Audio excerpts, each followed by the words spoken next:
Sometimes moms bring their sons to me. It's my favorite thing to, see moms humiliate their teenage sons by bringing them to Nu'man Ali Khan and saying, Dr. But he's good, he prays, but he wakes a little, I have to wake him up for Fajr. I was like, Auntie, you have to wake him up for Fajr? Really? Yeah, he doesn't wake up on his own. That's horrible. This kid is just going straight to hell. No, he's not. There are kids who you could wake them up for Fajr and they'll hit you back. Your kid actually gets up and prays. One mother complained to me that he goes to the masjid, but he's never there before the adhan. What planet are you living on? What planet are you living on? Compare this to the vast majority of kids his age. What he's doing, you should give him an award every morning. Make him his favorite breakfast every morning. For God's sake, he's going to the masjid. That's huge. She came to me to complain about him. I patted him on the back. I said, good job, man. Keep it up. That's awesome. I told off his mom, you should be proud. And he's like, he's like, we have these superficially high standards of what it means to be guided. For a young man to do that, to fight his sleep and, pray, to stay out of bad company. One came to me and said, he's 18 years old, he doesn't hang out with girls, he doesn't do drugs, he doesn't drink, he prays 5 times a day. It's just that sometimes he plays video games. And I said, Auntie, let him play more video games. Because the stuff he's not doing is amazing. The stuff he would have been doing otherwise. Or he really loves basketball. Or he spends a lot of time playing with his friends. I was like, when he goes on the weekend to play with his friends, does he pray?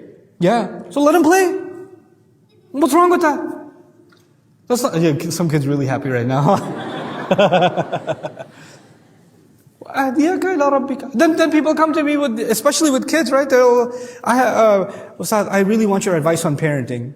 Okay, sure, yeah. How old is your child? 6 months. Let him be a baby.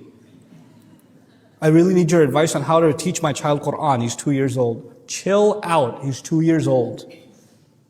Let him be a baby. You don't need to turn him into a hafiz of Quran at 3 years old. Chill out. Relax. Why do you have to force these standards on them? Who created these standards anyway? And now what's unfortunately happened in terms of guidance is the majority of the ummah have the completely false standards of guidance. Completely false. If my child has memorized the Quran, he's guided. Or she's guided. If my child knows how to recite the Quran or finish reciting the Quran, they're guided. What?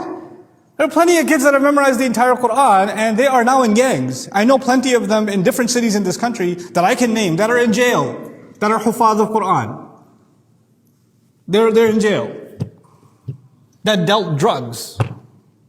Why am I saying that to you? Because our deen did not say once you memorize Allah's book, you'll be guided. Or once you recite beautifully, you'll be guided. Or once you dress a certain way, you'll be guided. It didn't say these things. Once you come to Sunday school, you'll be guided. Or when you go to Islamic school, you'll be guided. Guidance is actually some very fundamental milestones. The way you think. The way you prioritize life. The way you treat people.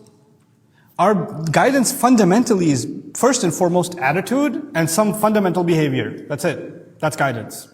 Knowledge, worship, all of those things, they enhance guidance.